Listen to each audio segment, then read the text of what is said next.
In today's major national headline, the Jeffrey Epstein case is once again fueling a political storm. Epstein survivor Haley Robson has publicly called for the impeachment of former President Donald Trump, claiming the Trump administration seriously mishandled transparency around Epstein-related documents. Robson, who says she was exploited by Epstein during her teenage years, described the recently released heavily redacted files as a betrayal.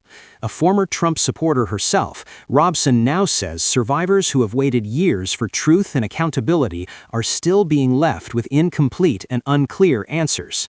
She specifically criticized the Epstein Files Transparency Act, which was signed during Trump's presidency and required the Department of Justice to release unclassified Epstein records on a defined timeline.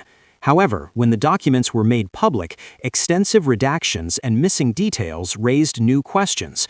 Robson asked who is being protected and why so much information remains hidden.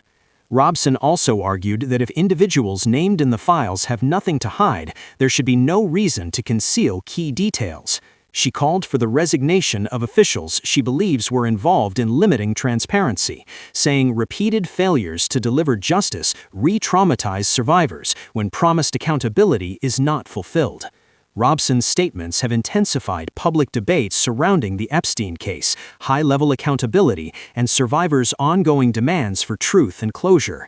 Years later, Epstein's legacy continues to generate political controversy and deep emotional fallout across the country.